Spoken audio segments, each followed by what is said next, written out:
He was just a human janitor, until the sacred stones lit up under his broom. Before we dive into this story, drop a quick hi in the comments and tell me where you're watching from. It really helps support the channel. The massive space station Nexus 7 hung like a jeweled pendant against the void, its crystalline spires reflecting the light of 3 nearby stars. Within its labyrinthine corridors, Miles Harper pushed his cleaning cart forward, just another forgotten human in a galaxy that had long since moved beyond his kind. Sector 12, Upper Concourse. Maintain optimal sanitation protocols, droned the automated work dispatcher in Miles' earpiece. The mechanical voice was the closest thing he had to a conversation most days. Miles sighed, checking his antiquated tablet that displayed his cleaning assignments. The upper concourse contained the Galactic Council chambers and the sacred meditation halls of the Vestian Order, spaces where humans were typically forbidden except for maintenance duties. At 42 years old, with graying temples and permanent creases around his eyes, Miles had spent the last 15 years cleaning up after beings who barely acknowledged his existence. As he guided his cart through the station's service corridors, his thoughts drifted to Earth. The once proud homeworld of humanity now served primarily as a tourist destination and natural preserve. After humanity's disastrous first attempts at interstellar diplomacy centuries ago, they'd been relegated to the galactic equivalent of the children's table, tolerated but rarely taken seriously. Human worker, you have entered a secure zone. State your purpose, demanded a towering Tauran security officer, his 4 arms crossed imposingly across his armored chest. Miles held up his work badge with practiced patience. Scheduled maintenance. Cleaning service for the Hall of Contemplation. The Tauran's upper eyes narrowed while his lower pair scanned a holographic display. Proceed. Ensure you disturb nothing. The Vestian delegation arrives tomorrow for the Grand Conclave. Wouldn't dream of it, Miles muttered, pushing his cart forward after the security barrier dissolved. The Hall of Contemplation was unlike any other chamber on the station. Circular in design with a vaulted ceiling that simulated the night sky of the Vestian homeworld, the hall was lined with what appeared to be ordinary stone tiles. But Miles knew better. These were the famed Vestian sacred stones, artifacts supposedly containing the accumulated wisdom of their species' 1,000-year history. According to station gossip, only the highest-ranking Vestian priests could activate the stones, using them to commune with their ancestors during important decision-making processes. To everyone else, they were simply exquisitely crafted floor tiles that required special cleaning agents and careful attention. Miles prepared his specialized cleaning equipment. The Vestians had specific requirements. Only purified water from their homeworld's glaciers, applied with natural fiber brooms made from a particular plant that grew in their sacred groves. The whole process seemed unnecessarily complicated to Miles, but he'd learned long ago that questioning alien customs only led to trouble. At least they don't shed like the Canopians, he said to himself, thinking of the fur-covered diplomats whose meeting rooms required 3 hours of vacuuming after each session. Working methodically, Miles dipped his specialized broom into the purified water and began the careful process of cleaning the sacred stones. The task required a specific pattern, circular motions, moving outward from the center of the chamber. The work was tedious but oddly meditative. For nearly an hour, the only sound was the soft swish of bristles against stone. As he approached the eastern section of the chamber, Miles felt a strange vibration through the handle of his broom. Dismissing it as fatigue, he continued his work. But when he passed the broom over a particular stone, one that appeared slightly darker than the others, a faint blue glow emanated from beneath the bristles. Miles froze. In 15 years of cleaning this chamber, he'd never seen anything like this. He cautiously moved the broom away, and the glow faded. When he passed it over the stone again, the blue light returned, slightly brighter. "That can't be right," he whispered, looking around nervously. If he'd damaged one of the sacred stones, he'd lose his job at minimum, or face diplomatic sanctions at worst. Hesitantly, Miles knelt down and examined the stone more closely. It appeared undamaged, its surface still bearing the intricate, almost invisible etchings that all the sacred stones possessed. Acting on instinct, he reached out and touched the stone with his bare hand. The effect was immediate and overwhelming.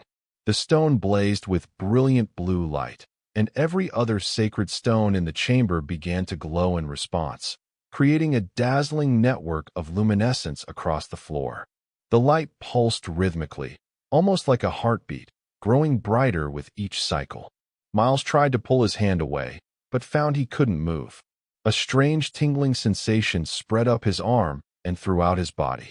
The chamber's simulated night sky ceiling suddenly shifted, the stars rearranging themselves into unfamiliar patterns. "This is really bad," Miles gasped, his heart racing as panic set in. The light was now bright enough to be visible from the corridor outside. It would only be moments before security noticed. Just as this thought crossed his mind, the doors to the chamber slid open, and 3 Tauran security officers burst in, weapons drawn. "Step away from the sacred stones," the lead officer bellowed, his 4 arms each gripping a different weapon. "I can't," Miles shouted back, still unable to break contact with the glowing stone. "I'm stuck." The security officers advanced cautiously, their expressions a mixture of anger and confusion. The lead officer raised his communicator. "Alert the High Chamberlain. We have a human defiling the sacred stones. And contact the Vestian embassy immediately." Miles wanted to protest, to explain that this was all a terrible accident, but before he could speak, a new sensation overwhelmed him. Information, vast quantities of it, began flooding into his mind. Images, concepts, languages, mathematical formulas, histories of civilizations he'd never heard of, all pouring into his consciousness like water through a broken dam. He gasped, eyes wide, as knowledge spanning thousands of years and hundreds of species cascaded through his thoughts. The pain was excruciating, like his skull was being split open from the inside, but he remained conscious, processing information at an impossible rate. Through the haze of pain and information overload, Miles became vaguely aware of more people entering the chamber. Tall, willowy figures with luminescent skin, Vestians. They moved with a grace that seemed almost liquid, their expressions of shock visible even through his pain-blurred vision. "Impossible," one of them whispered in their musical language, which Miles suddenly understood perfectly. "The stones have never responded to any non-Vestian being." "It must be a malfunction," another said. "Or sabotage." The oldest Vestian, wearing elaborate robes that marked him as a high priest, stepped forward cautiously. "No, look at the pattern of illumination. The stones are in harmony. This is no malfunction." He studied Miles with newfound interest. "This human has awakened the ancestral knowledge." The security officers looked to the Vestians for guidance, clearly uncomfortable with the situation. "Shall we remove him by force, Eminence?" the lead officer asked. The high priest raised a 6-fingered hand. "No, that could be dangerous, for him and for the stones.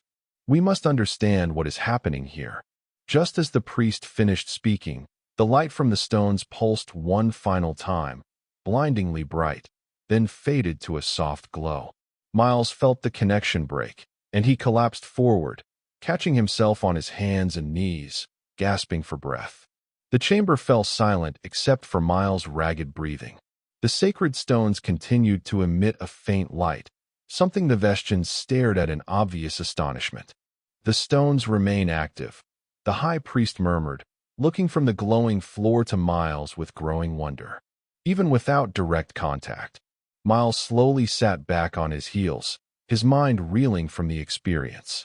The flood of information had stopped, but he could still feel it all there, organized and accessible in his mind like files in a database. Languages, histories, sciences, technologies, knowledge spanning millennia and thousands of species. "What just happened?" he managed to ask, his voice hoarse. The high priest approached and knelt before him, bringing them to eye level, a gesture of profound respect that wasn't lost on the security officers, who exchanged shocked glances. "You have done what no non-Vestian has ever done," the priest said softly. You have awakened the ancestral archive and taken its knowledge into yourself. Miles blinked, trying to process this. But I'm just the janitor, he said weakly. A slight smile curved the priest's thin lips. Apparently, you are much more than that. Within hours, news of the incident had spread throughout Nexus 7. Miles found himself whisked from the Hall of Contemplation to a secure medical facility, where teams of doctors from various species examined him, while Vestian priests looked on with intense interest. His neural activity is off the charts, a Solarian doctor reported, her bioluminescent skin pulsing with excitement as she reviewed the scan results. Brain regions that are typically dormant in humans are fully active. The ancestral knowledge seeks compatible neural pathways, the High Priest, who had introduced himself as Elder Thaler, explained. It is adapting to his human physiology. Miles sat on the examination table, feeling like a specimen under a microscope. Can someone please explain what this ancestral knowledge actually is? He asked. Elder Thaler gestured for the medical team to give them space. When they were relatively alone, he spoke in a reverent tone. The sacred stones contain the accumulated knowledge, memories, and wisdom of our greatest minds throughout Vestian history. For 10,000 years, our wisest leaders and scholars have committed their life's learning to the stones before death. We use this repository to guide our decisions and maintain continuity of knowledge. So I've got 10,000 years of Vestian Wikipedia in my head now. Miles asked. The elder's expression showed confusion at the reference, then understanding. It is far more than mere information. You have their experiences, their insights, perhaps even aspects of their consciousness. And something unprecedented has occurred. The stones have never shared their knowledge with a non-Vestian. He paused, studying Miles intently.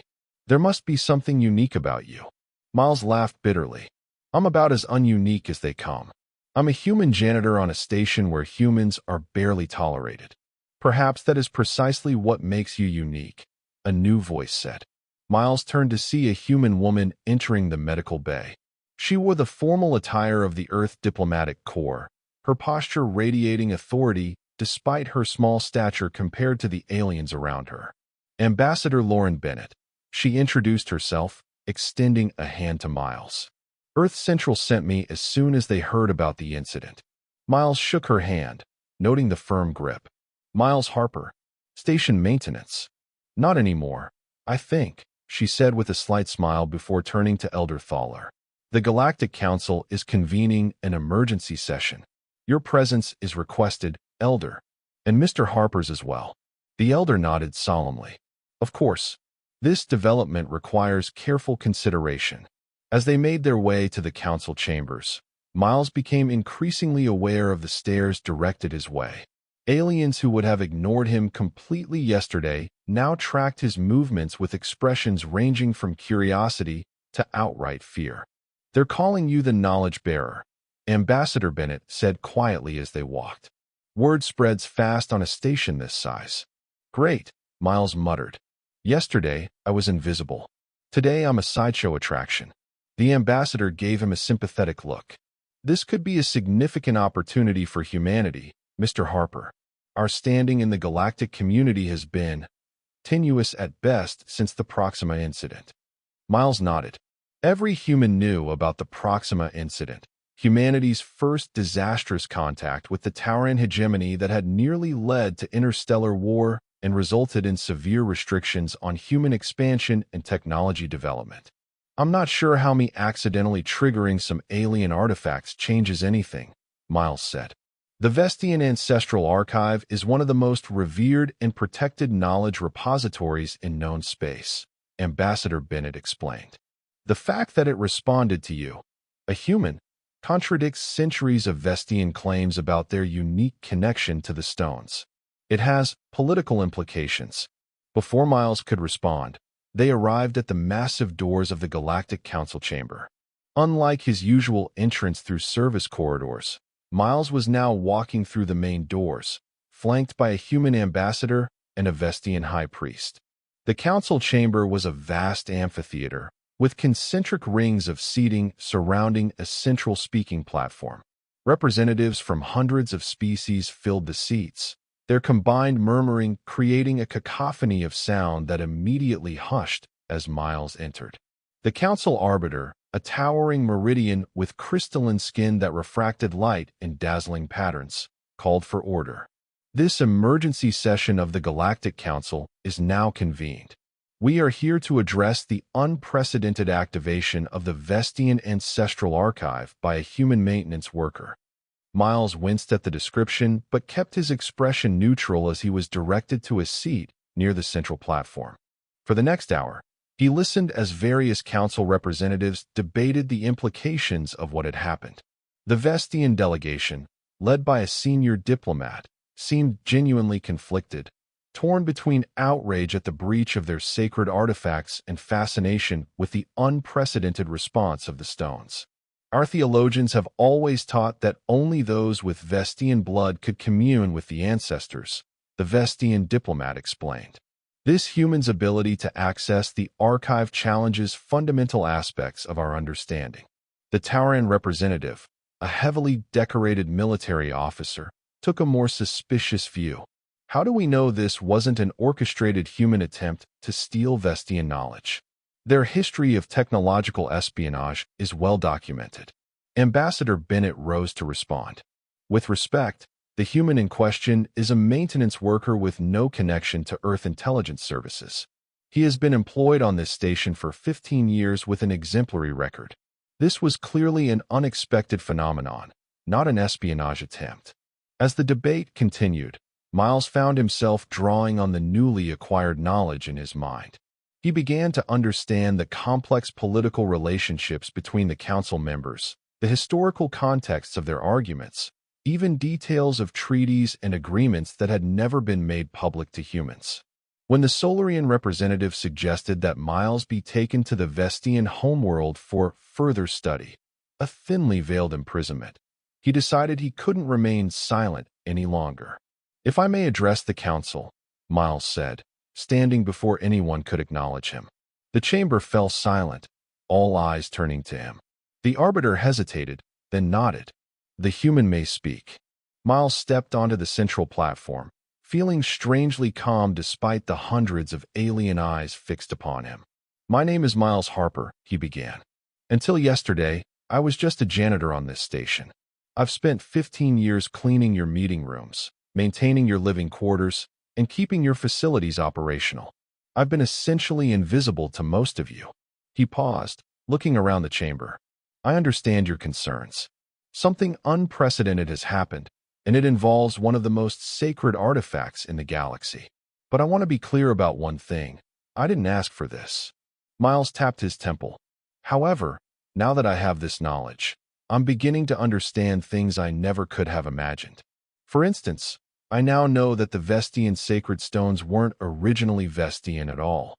A shocked murmur ran through the chamber. The Vestian representatives looked particularly disturbed.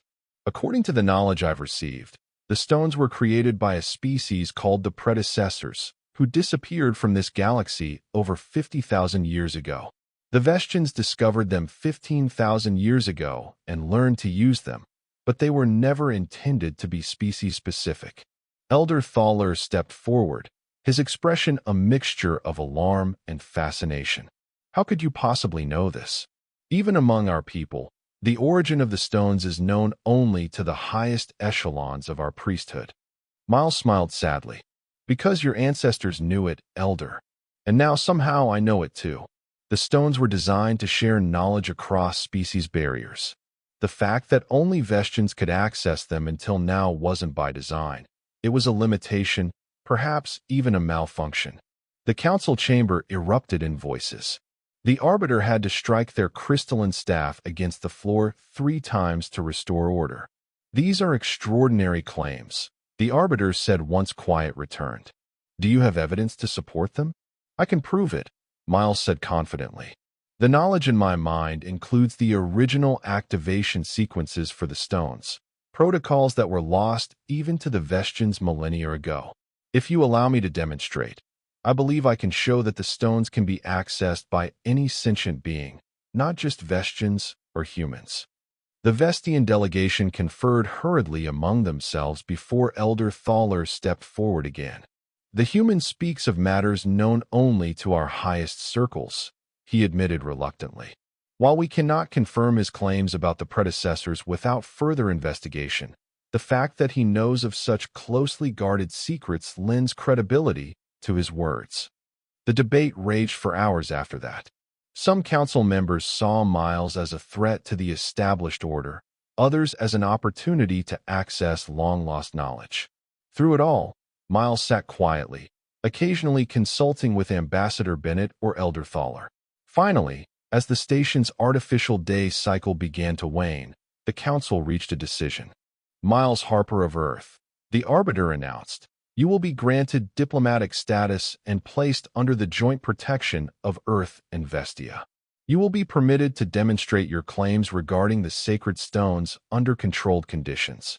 If your assertions prove correct, the Council will reconvene to discuss the implications. As the session adjourned, Ambassador Bennett leaned close to Miles. That went better than I expected. The Vestians could have demanded your immediate extradition. Miles nodded, feeling the weight of his new reality settling onto his shoulders. What happens now? Now, she said with a grim smile. We prepare for your demonstration. Because if you're wrong about being able to activate those stones for others, we're both in very deep trouble. Back in his small station quarters, now guarded by both human and Vestian security personnel, Miles sat on the edge of his bed, head in his hands. The events of the day seemed surreal, like a dream he couldn't wake from. His door chimed, and he looked up to see Elder Thaler entering, his willowy frame seeming too tall for the modest human-sized room. I hope I'm not disturbing you, the Elder said, his melodic voice gentle. Not at all, Miles replied, gesturing to the room's only chair. Though I'm not sure that's designed for Vestian anatomy. The Elder smiled and remained standing. I wanted to speak with you privately, away from the council and diplomats. Miles nodded, waiting. What you said about the origins of the stones, Thaler began cautiously. It aligns with certain heretical theories that have existed among some of our scholars for generations. Theories that our religious authorities have suppressed. Because they challenge the Vestian claim of being chosen by the ancestors, Miles finished for him. Yes. The Elder's luminescent skin dimmed slightly, indicating distress in Vestian physiology. If what you claim is true, if the stones were meant for all sentient beings, it would fundamentally alter Vestian society and our place in the galactic community. Miles stood and paced the small room. I understand why that's frightening. But isn't truth important to your people? Truth is sacred, Thaler agreed. But so is stability. For 10,000 years, the sacred stones have been the foundation of our governance, our laws, our very identity as a species. And they still can be, Miles said earnestly. Nothing about this changes the wisdom your ancestors stored in the stones.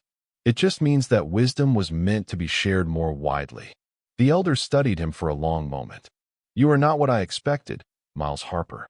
Believe me, I never expected any of this either, Miles said with a wry smile. Yesterday, my biggest concern was whether the cleaning drones in Sector 7 needed maintenance. And now you carry the accumulated knowledge of thousands of Vestian sages, Thaler mused. The universe has a curious sense of humor. That it does, Miles agreed. So, will you help me with tomorrow's demonstration? The knowledge is in my head, but I could use guidance from someone who understands Vestian traditions.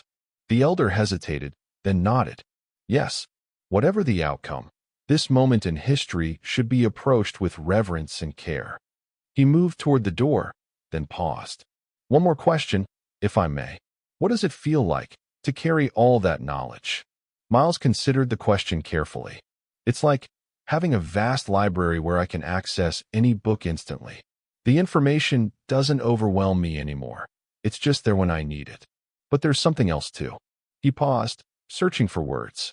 I can feel the personalities behind the knowledge, the curiosity, the wisdom, the hopes of those who contributed to it. They're like echoes. Thaler's eyes widened.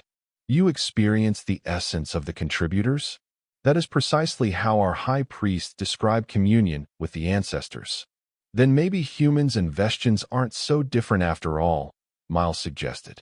The elder nodded thoughtfully before departing, leaving Miles alone with his thoughts and the ancient wisdom now residing in his mind. The next morning, a delegation including council representatives, Vestian priests, and security personnel gathered in the Hall of Contemplation. The sacred stones still emitted a faint glow, pulsing gently like a collective heartbeat. Miles stood in the center of the chamber, Ambassador Bennett and Elder Thaler flanking him. The tension in the room was palpable. I will now demonstrate the original activation protocol for the sacred stones, Miles announced, his voice steady despite his nerves. According to the knowledge I've received, this should allow any sentient being to access at least the outer layers of the ancestral wisdom. He knelt and placed his palms on two specific stones, then began to speak in ancient Vestian, a language so old that even the Vestian delegates needed the translation devices they typically used for interspecies communication. Guardians of memory, keepers of wisdom, recognize all who seek knowledge with pure intent. As the predecessors intended, let barriers of flesh and form fall away. Knowledge belongs to all who would use it wisely. The stones beneath his hands flared brilliantly, and the pattern of illumination spread across the floor in complex, geometric patterns never before seen by the Vestians. The light shifted through colors, blue to green to violet to a warm gold that bathed the chamber in a gentle glow. Miles stood and gestured to Elder Thaler. "Elder, would you join me?" The priest stepped forward hesitantly. "Now," Miles continued, "I ask a non-Vestian to join us as well." He looked to the diverse delegation. "Who volunteers?" After a moment's hesitation, a Tauran diplomat stepped forward. The massive four-armed being looked distinctly uncomfortable but determined. "Place your hands here and here," Miles instructed them both, indicating specific stones that pulsed with golden light. When both the Vestian and the Tauran had positioned themselves, Miles placed his own hands on a third stone, completing a triangle. "Open your minds," he said softly. "The knowledge is there, waiting." For several tense moments, nothing seemed to happen. Then Elder Thaler gasped, his luminescent skin brightening dramatically. "By the first ancestors," he whispered, "I can see patterns I never knew existed. Mathematical principles that explain the very fabric of space-time." The Tauran diplomat's four eyes widened simultaneously. "Stellar cartography," he rumbled in his deep voice. "Star charts from before our species achieved spaceflight." "Impossible." Murmurs spread through the watching delegation as it became clear that both non-humans were accessing information from the stones. "The stones are responding to them," one of the Vestian priests said in awe. "Just as they respond to us." Miles smiled, feeling a weight lift from his shoulders. As they were always meant to. Over the following days, carefully monitored tests confirmed what Miles had demonstrated. The sacred stones could indeed be accessed by any sentient species, though the depth and type of knowledge available seemed to vary based on individual aptitude and intent. The Galactic Council reconvened a week after the initial incident. This time, Miles was invited to address them not as a curiosity, but as the officially recognized knowledge bearer, a title hastily created to acknowledge his unique status. "Honored representatives," he began, standing confidently on the central platform. "The discoveries of the past week have profound implications for all our civilizations.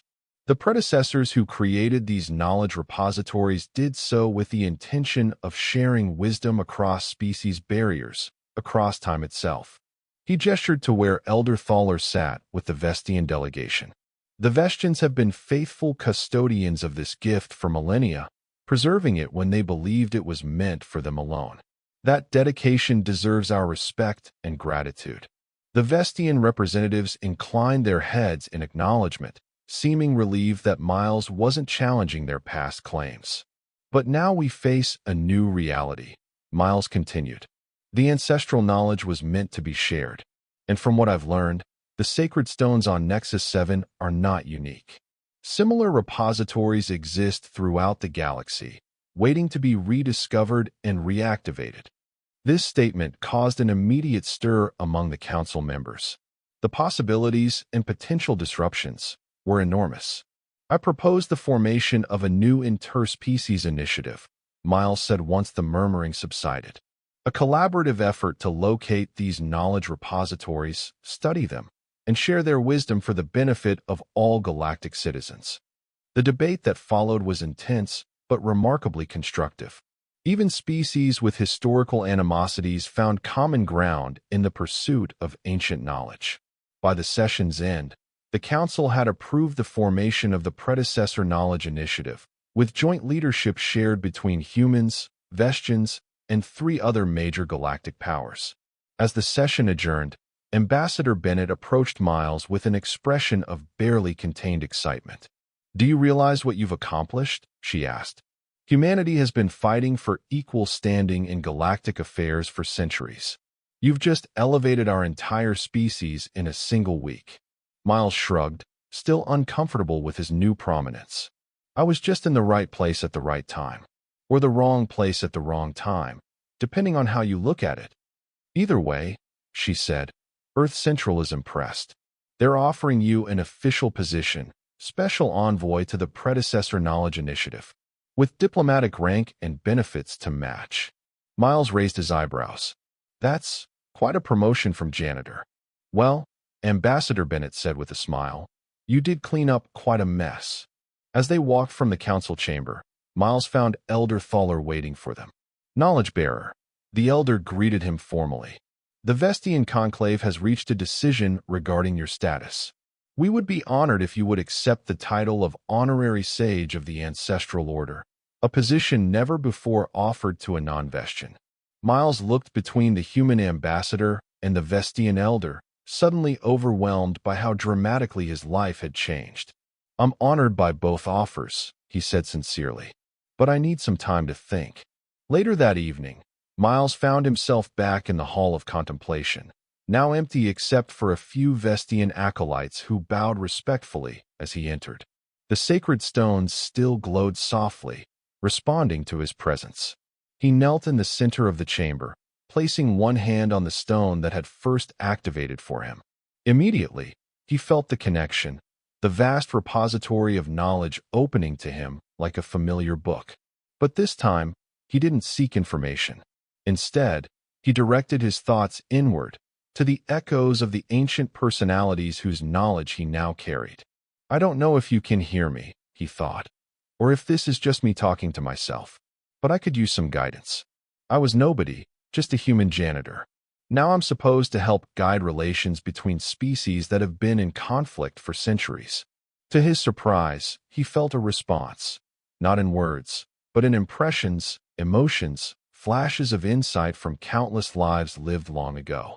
The message wasn't direct advice, but rather a reminder. Wisdom came in many forms, from many sources.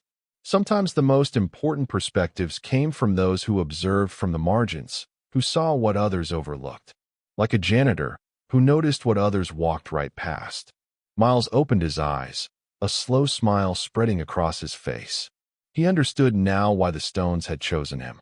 Not because he was special, but because he wasn't, because he represented the overlooked, the underestimated. Because sometimes the most profound wisdom came from the most unexpected sources. He stood, nodding to the Vestian acolytes as he left the chamber. He had decisions to make, roles to accept, and a galaxy of knowledge to help share. But for now, he was content with the understanding that had come to him. He had been just a human janitor, until the sacred stones lit up under his broom. And that was exactly why he had been the right person, in the right place, at exactly the right time. 3 months after the incident in the Hall of Contemplation, Miles found himself standing on the observation deck of the Vestian flagship Radiant Thought, watching as the massive vessel approached a planet he'd never thought he would see, Vestia Prime, the ancestral homeworld of the beings whose knowledge now resided in his mind.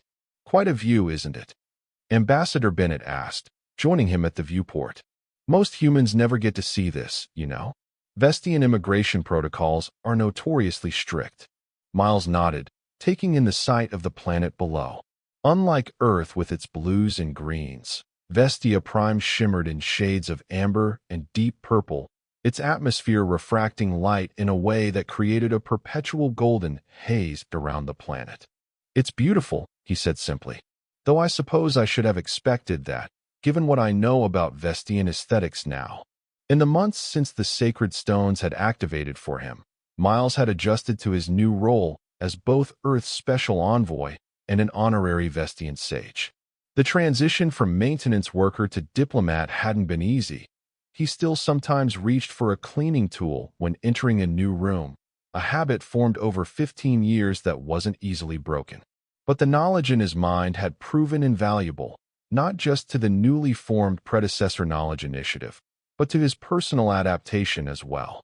He now spoke 12 alien languages fluently, understood the complex protocols of interstellar diplomacy, and could navigate the labyrinthine politics of the Galactic Council with surprising skill.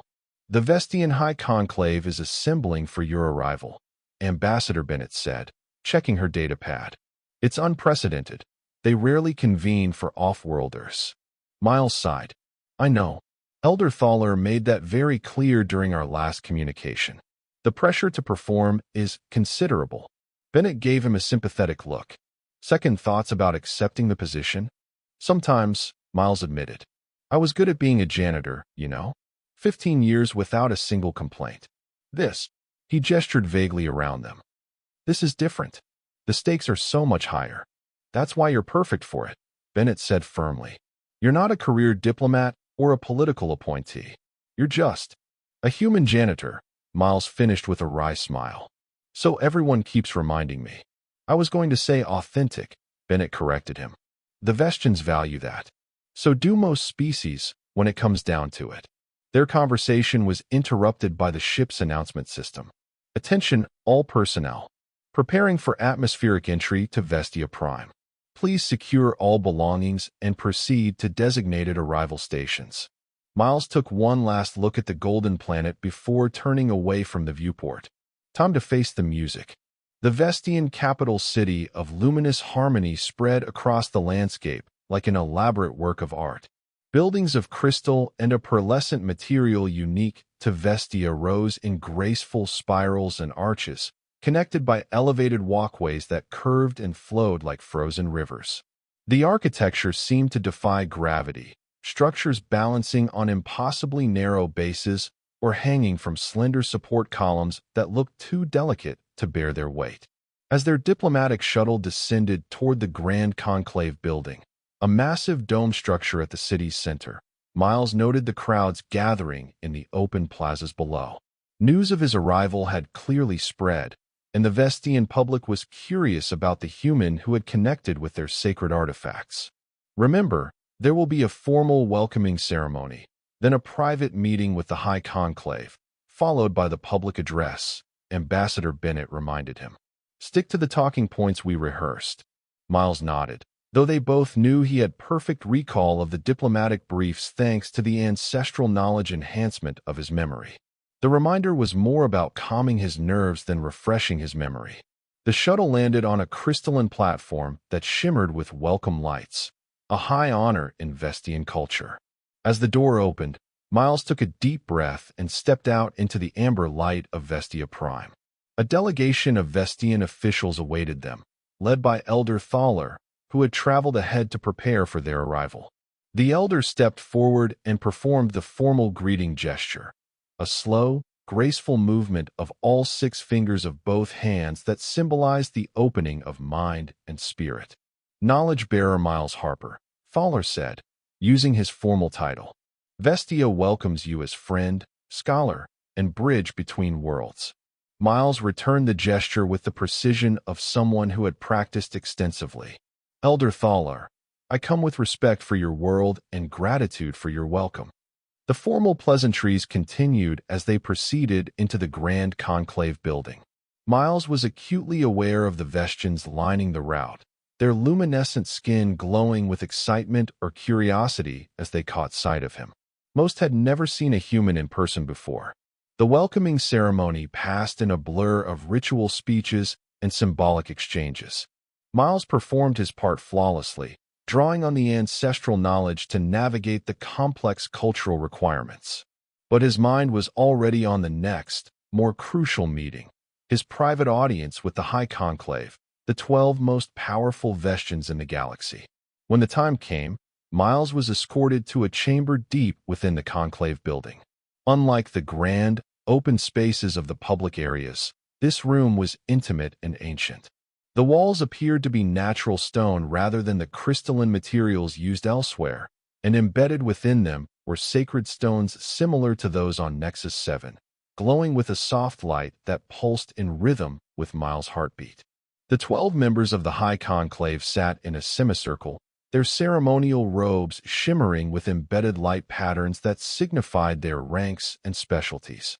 Elder Thaler joined them, taking his place as the 13th member, the voice of the ancients, a position Miles now understood was reserved for the Vestian most attuned to the sacred stones. Miles Harper of Earth, the High Speaker began, her voice melodic even by Vestian standards. For 10,000 years, no non-Vestian has entered this chamber. Your presence here is testament to the unprecedented nature of recent events. Miles bowed his head respectfully. I am honored by the exception, High Speaker. Not an exception, she corrected gently. A restoration.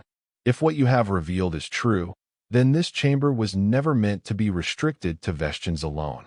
Miles could feel the weight of history in the room, not just in the ancient stones, but in the gravity of the moment. What happened here would reshape Vestian society and, potentially, galactic politics for generations to come. You carry within you the wisdom of our ancestors, the High Speaker continued. But we must know, how has this changed you? A human mind was never designed to contain such knowledge.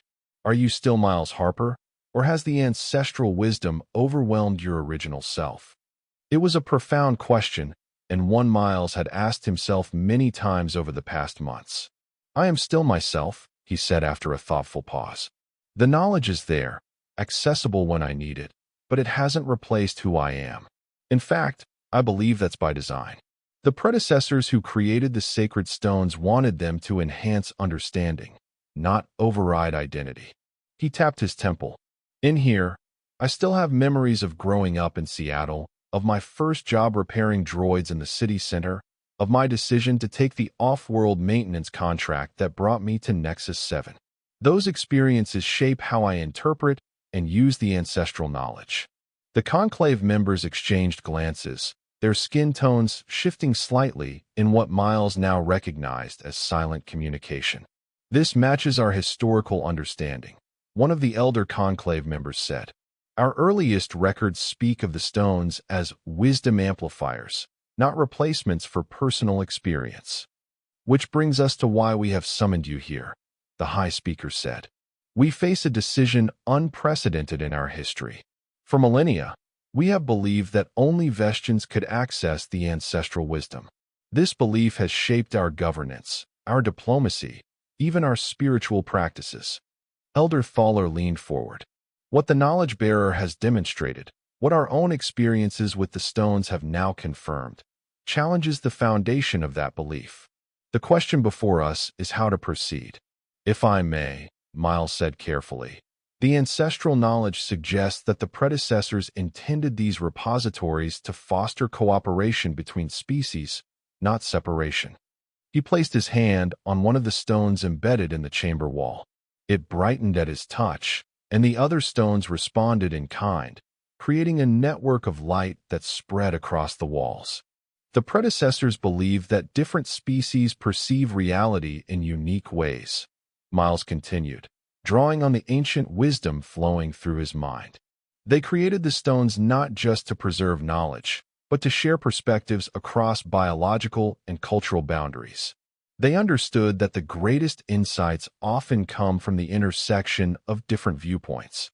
The High Speaker's expression was unreadable, but her skin glowed with an intensity that suggested deep emotion. And what would you have us do with this understanding, Miles Harper? Our society has been built around our role as sole custodians of the ancestral wisdom. Not sole custodians, Miles corrected gently. First custodians. The Vestians were the first to discover and preserve these gifts. That doesn't diminish your achievement, it elevates it.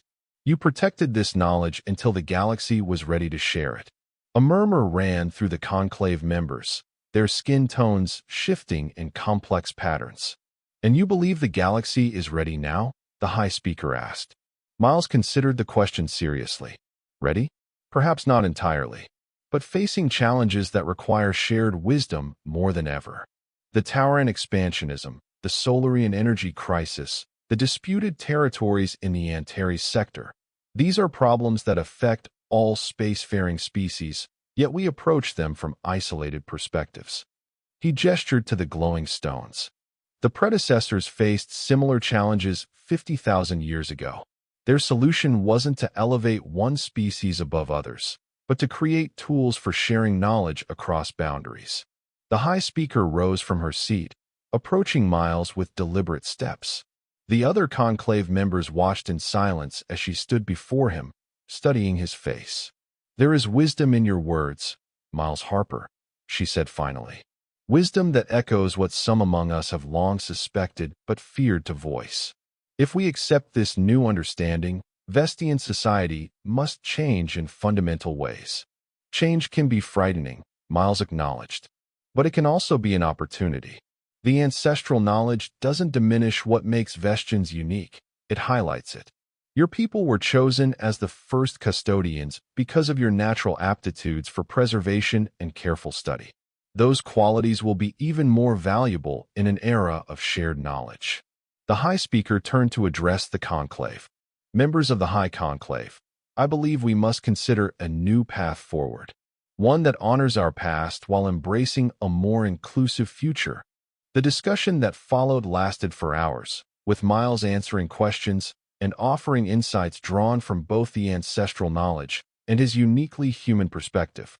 Some conclave members were resistant, clinging to traditional interpretations of Vestian exceptionalism.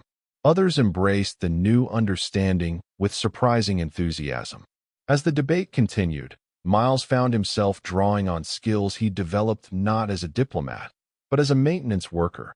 Patience, careful observation, and the ability to identify the root cause of problems rather than just their symptoms. He listened more than he spoke, understanding that this was ultimately a decision the Vestians needed to make for themselves. Finally, as Vestia Prime's twin moons rose outside the ancient chamber, the High Speaker called for a formal vote. The High Conclave has reached a consensus, she announced after all 12 members had indicated their decisions. Vestia will embrace its role not as sole guardians of the ancestral wisdom, but as senior partners in a new galactic initiative to share this knowledge responsibly among all sentient species. She turned to Miles. Knowledge-bearer, we ask that you serve as liaison between Vestia and the other worlds in this endeavor. Your unique position, carrying our ancestral wisdom within a human mind, makes you ideally suited to bridge our different perspectives. Miles bowed deeply. I would be honored, High Speaker. The following day, Miles stood before a vast assembly of Vestians gathered in the Grand Plaza outside the Conclave building. Thousands of willowy figures with luminescent skin filled the open space, their attention fixed on the humans standing at the center of their sacred governmental site. Ambassador Bennett and Elder Thaler flanked him as he prepared to address the public. Behind them stood representatives from 12 other galactic species, hastily assembled to witness this historic moment. Citizens of Vestia, Miles began, his voice amplified by subtle technology embedded in the plaza floor. For 10,000 years, your people have been faithful custodians of a great gift, the ancestral wisdom preserved in the sacred stones. That dedication and care has ensured that knowledge spanning millennia has survived to the present day. He paused, looking out at the sea of Vestian faces. Yesterday, your High Conclave made a momentous decision to share that gift with the galaxy, as the predecessors who created the stones originally intended. This decision was not made lightly, nor does it diminish Vestia's special relationship with the ancestral wisdom. Rather, it elevates your role from sole guardians to teachers and guides. Miles gestured to the diverse representatives behind him. These diplomats represent the first partner species in what will be known as the Concordance of Shared Wisdom. Under Vestian guidance, they will learn to access the knowledge repositories on their own worlds, stones similar to your own that have laid dormant for millennia, waiting for the right moment to reawaken. The plaza was utterly silent as the Vestians absorbed his words. Then, slowly, a gentle glow began to spread through the crowd as thousands of Vestians shifted their skin luminescence in the cultural expression of collective approval. Elder Thaler stepped forward. For generations, we have taught that the ancestral wisdom was a gift meant for Vestians alone. We now understand that this was an incomplete truth. The wisdom was entrusted to us first because we were ready first, ready to preserve it until the galaxy had matured enough for wider sharing. The elder gestured to Miles. It took a human, a species we have often viewed as young and impetuous, to help us see the fuller truth. There is a lesson in that, one the ancestors would appreciate. Wisdom can come from unexpected sources.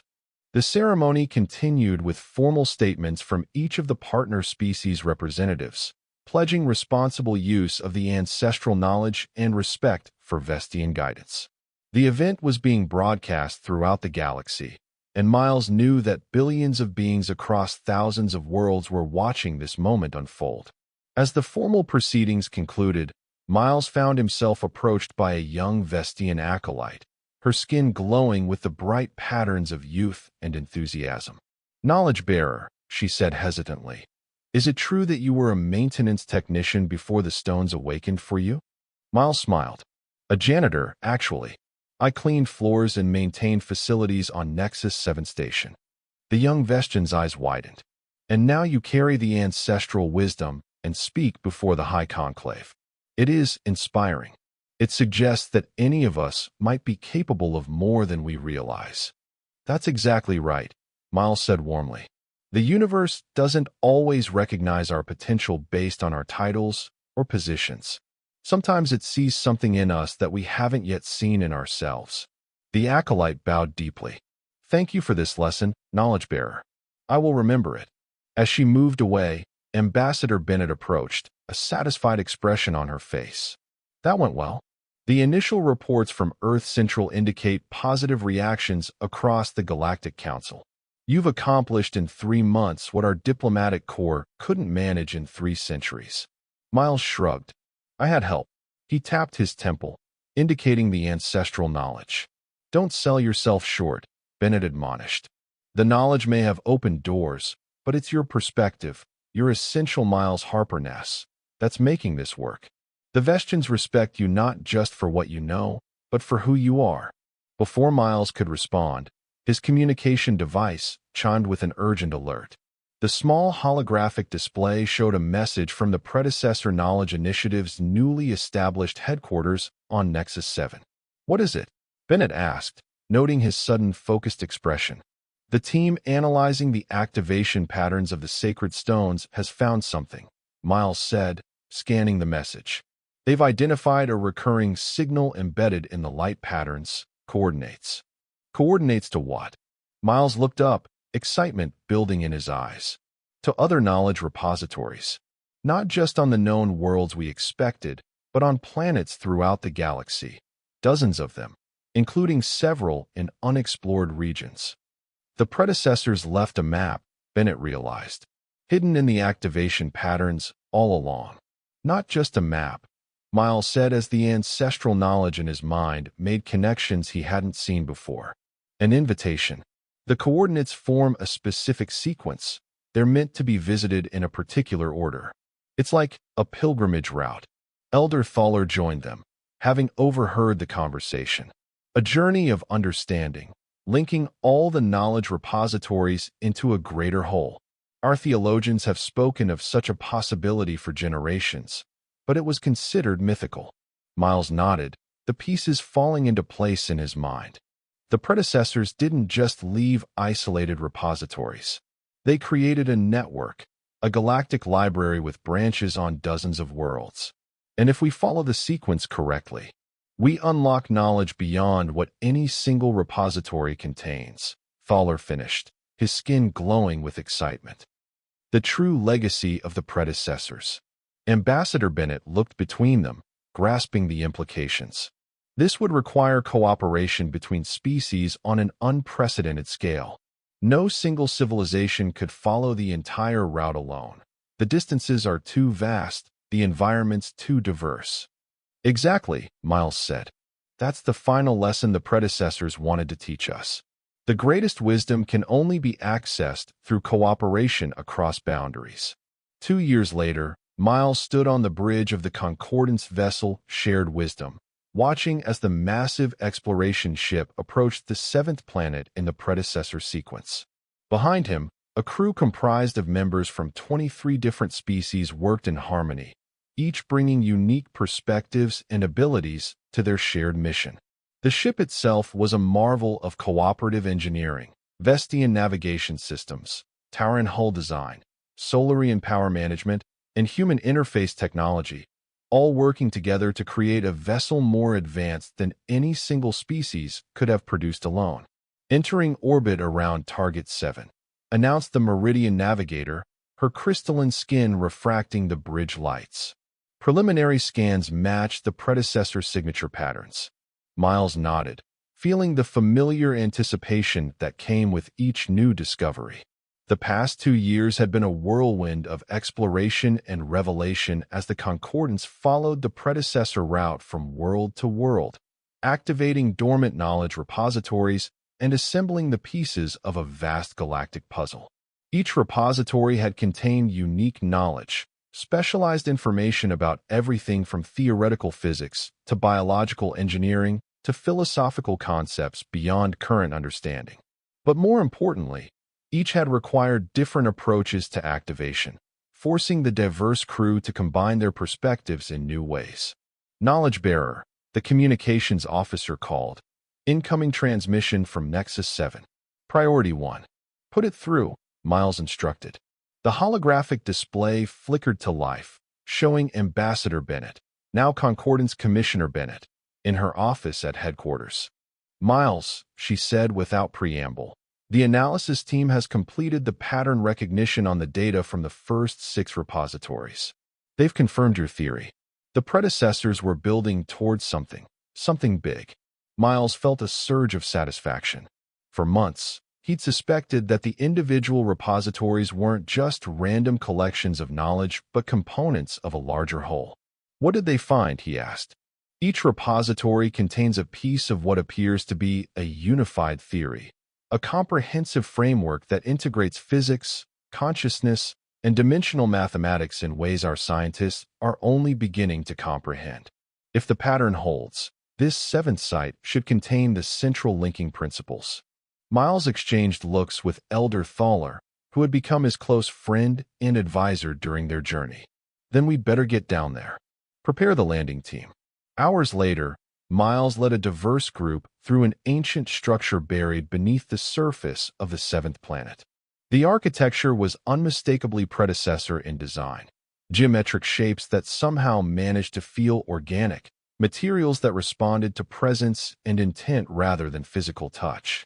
At the center of the complex, they found what they had been seeking, a chamber containing a massive knowledge repository, far larger than any they had encountered before.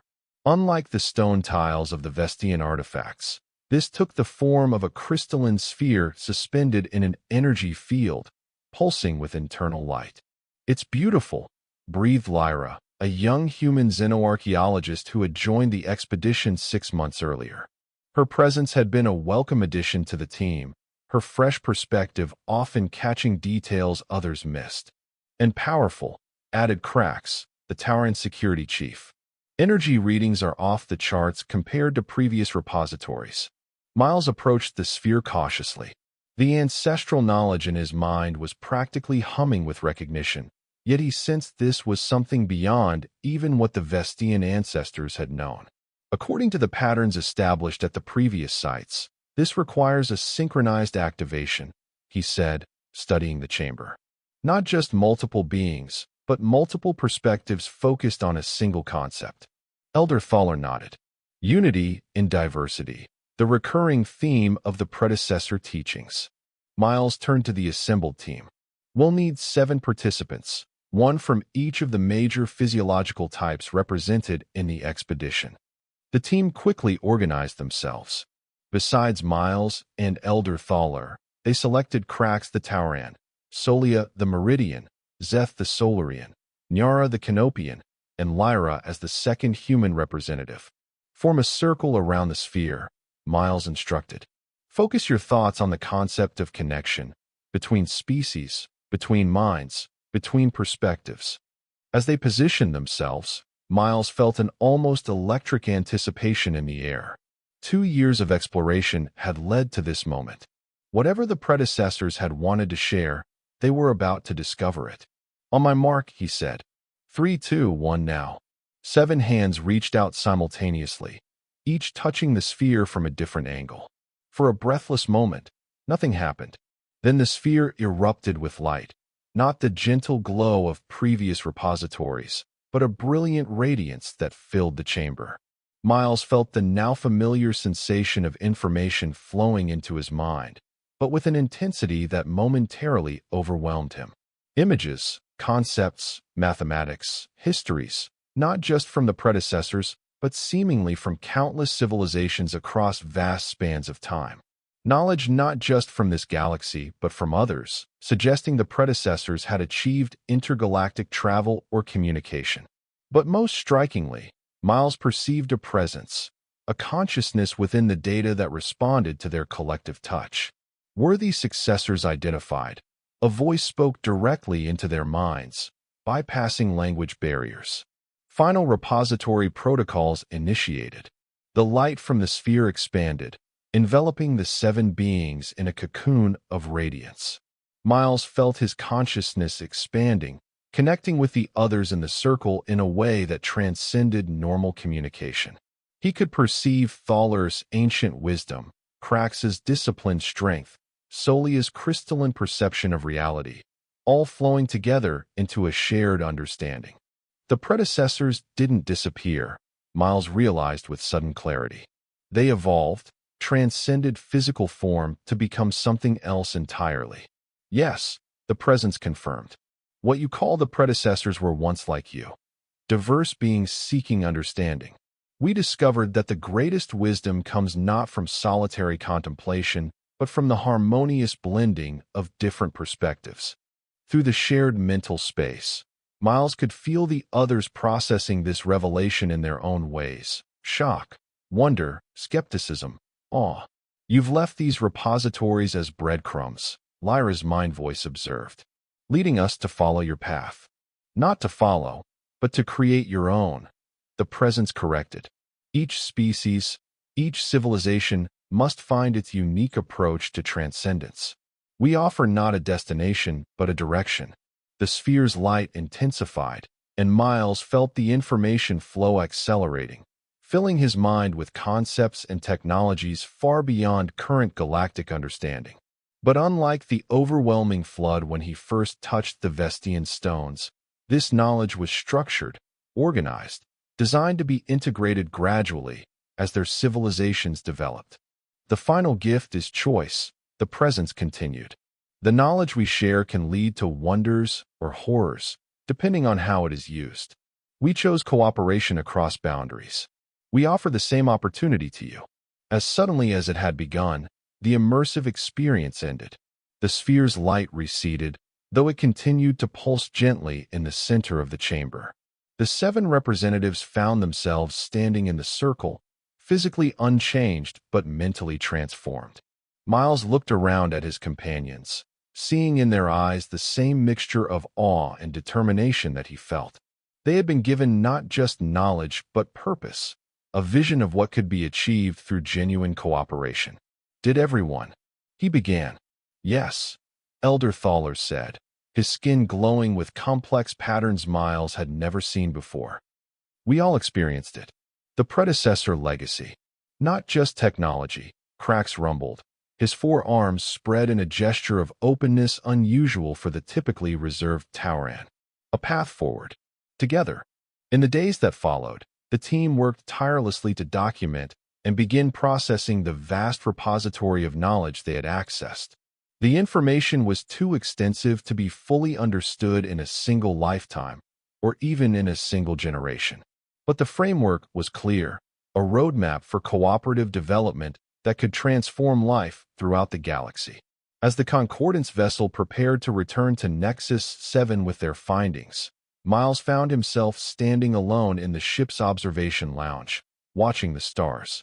So much had changed in the 2 years since a simple cleaning assignment had altered the course of his life. "Credit for your thoughts, knowledge bearer?" Lyra asked, joining him at the viewport. Miles smiled at the young archaeologist. "Just reflecting on unexpected journeys. 2 years ago, I was pushing a cleaning cart through service corridors. Now you're helping guide 23 species toward a shared future," she finished for him. "It's quite a promotion. It still feels surreal sometimes," he admitted. "I never wanted to be important. I was content with my life, invisible as it was." Lyra studied him thoughtfully. "Maybe that's exactly why you were the right person. You didn't seek power or recognition. You just wanted to do your job well." "Maybe," Miles agreed, "though I sometimes miss the simplicity of maintenance work. Problems you could solve with the right tool and a little patience." "You're still doing maintenance work," Lyra pointed out with a smile. "Just on a larger scale. Maintaining cooperation between species, cleaning up diplomatic messes, fixing broken communication." Miles laughed. "I never thought of it that way, but you're right. The skills aren't so different. Observation, problem solving, knowing when to intervene and when to let systems run their course." "See? Once a janitor, always a janitor," Lyra teased, just with a slightly bigger broom. Their conversation was interrupted by Elder Thaler's arrival. The Vestian elder moved with the fluid grace characteristic of his species, though Miles noticed a new vibrancy in his movements since their experience at the repository. "The Council of Concordance has convened via quantum link," Thaler announced. "They await our report." Miles nodded, straightening his diplomatic attire, still a source of mild discomfort after years in a maintenance uniform. "Time to share what we've learned." In the ship's communication center, the holographic projections of 23 representatives formed a circle, mirroring the physical arrangement that had activated the predecessor sphere. Among them was Commissioner Bennett, representing Earth. "Knowledge bearer." The Tauran Prime acknowledged Miles with a respectful incline of his massive head. "We have received your preliminary data packet. The implications are profound." "More than profound," the Solarian luminary added, her bioluminescent form pulsing with excitement. "If the technology concepts are viable, we're looking at a new era of development." Miles raised a hand to temper their enthusiasm. "The knowledge is vast and will take generations to fully implement." But the most important discovery wasn't technological. He looked around the circle of representatives.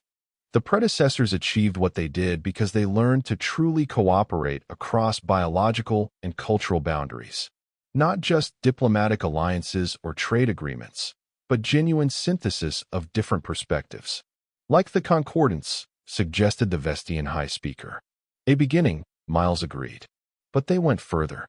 They found ways to temporarily share consciousness across species barriers, to experience reality through each other's perceptions. That's how they developed technologies we can barely comprehend, by combining cognitive approaches that no single species could achieve alone. A murmur ran through the council as the implications sank in. "And you believe we should pursue this path?" asked the Meridian Facet, her crystalline features refracting the light. "Consciousness sharing across species is unprecedented in our records." "Not entirely unprecedented," Miles corrected gently. The sacred stones of Vestia were a primitive version of this technology, and what happened at the 7th repository was a more advanced demonstration. He looked to his companions from the activation circle, who nodded their agreement. "The 7 of us experienced it. Not a merging of identities, but an expansion of perspective. I remained fully myself, but I could understand, truly understand, how Thaler perceives color through skin receptors, how Solia experiences time through crystalline vibrations."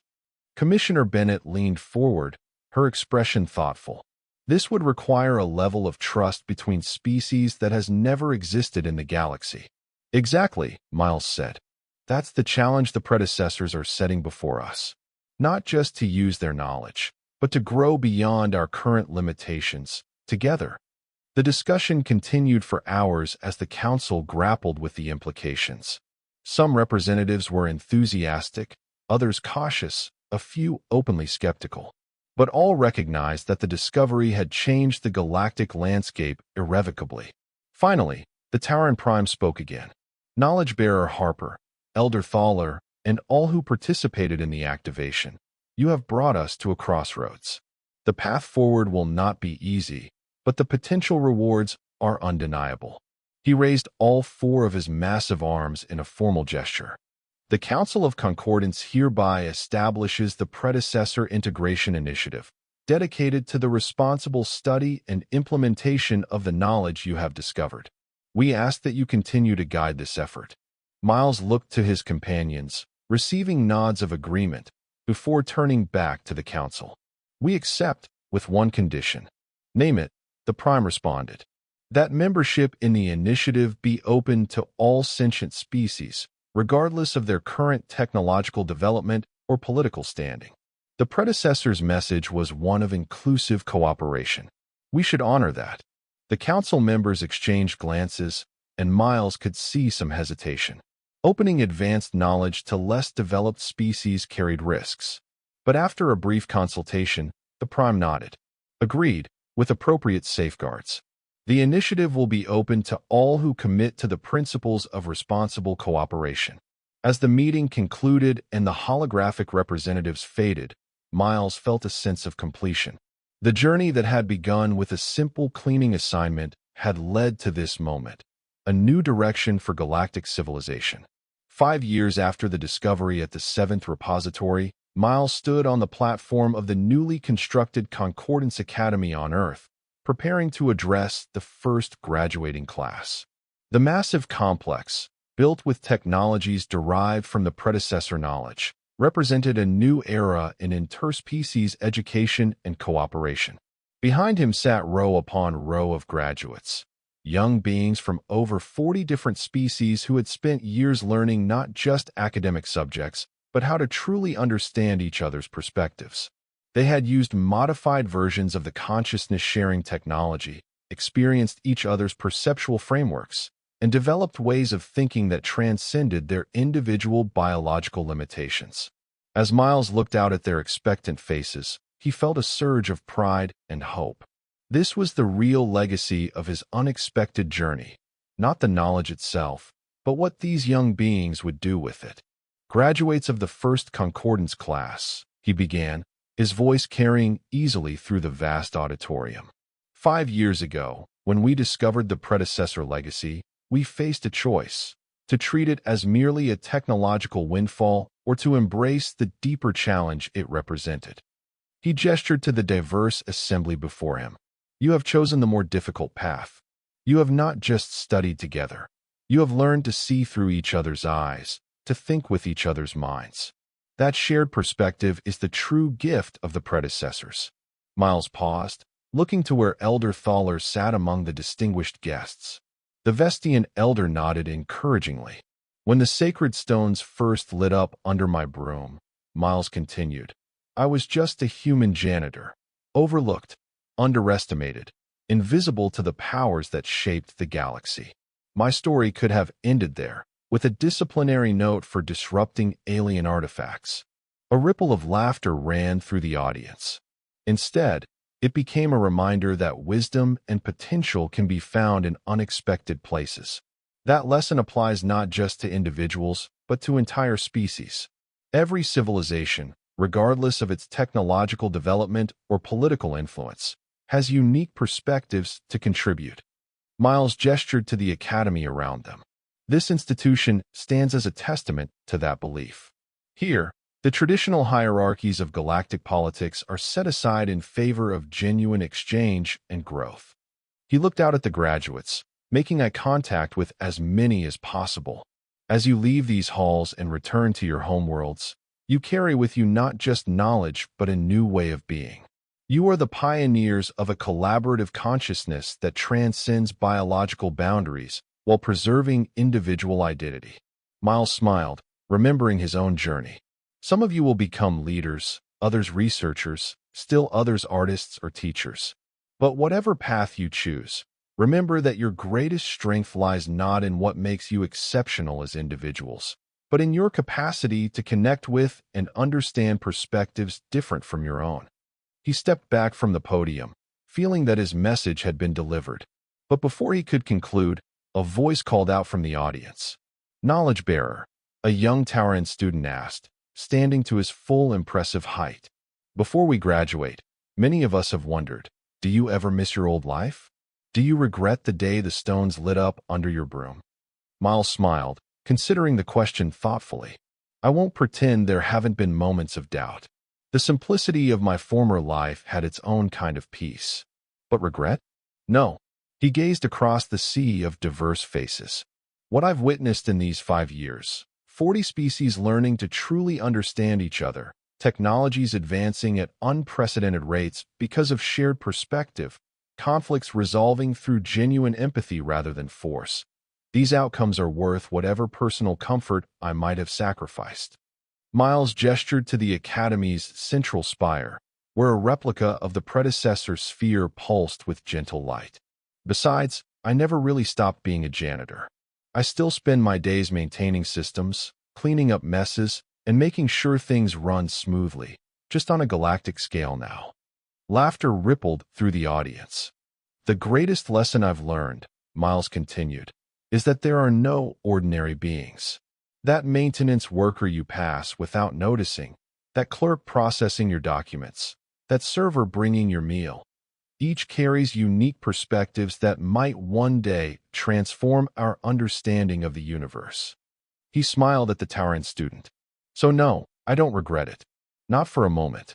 As the ceremony concluded and the graduates dispersed to celebrate with families and friends, Miles found himself standing with Elder Thaler and Commissioner Bennett on the Academy's observation deck, watching the sunset over Earth's Pacific Ocean. 5 years, Bennett mused. "Sometimes it feels like yesterday that you were explaining to the security team why you were stuck to a glowing floor tile." Miles chuckled. "That seems like another lifetime now." "In many ways, it was," Elder Thaler observed, his skin glowing with the serene patterns of contentment. "The predecessor records suggest that true evolutionary leaps often begin with single, seemingly random events. Like a janitor's broom touching the right stone at the right moment," Miles said. "Precisely," Thaler agreed. "One small connection that changes everything." As darkness fell and stars began to appear in Earth's sky, Miles felt a profound sense of completion. The journey that had begun with a mundane cleaning assignment had transformed not just his life, but the course of galactic civilization. The knowledge repositories were now accessible to all sentient species who committed to the principles of cooperative advancement. The consciousness-sharing technology was being refined and expanded, creating understanding across boundaries previously thought insurmountable. Most importantly, the old hierarchies that had kept humans and other lesser species on the margins were dissolving, replaced by networks of mutual respect and collaboration. "What's next for you, Miles?" Bennett asked. "The Antares expedition has requested you as their cultural advisor." Miles shook his head. "I think my traveling days are done for now. I'd like to stay here, teaching at the Academy. There's something fitting about returning to Earth, completing the circle." As his friends nodded in understanding, Miles gazed up at the stars, now representing not distant, unreachable points of light, but a connected community of worlds. He had been just a human janitor until the sacred stones lit up under his broom. And that unexpected moment had revealed a universe of possibilities, not just for him, but for all sentient beings seeking wisdom among the stars. And that was the end of the story. If you listened all the way to here, don't forget to leave feedback about what you thought of the story in the comments, whether positive or negative. Your feedback helps us improve. Also, leave your like and subscribe to the channel for more stories like this one. And I'll leave here on the screen another video that I'm sure you'll like. Big hug, and see you in the next story.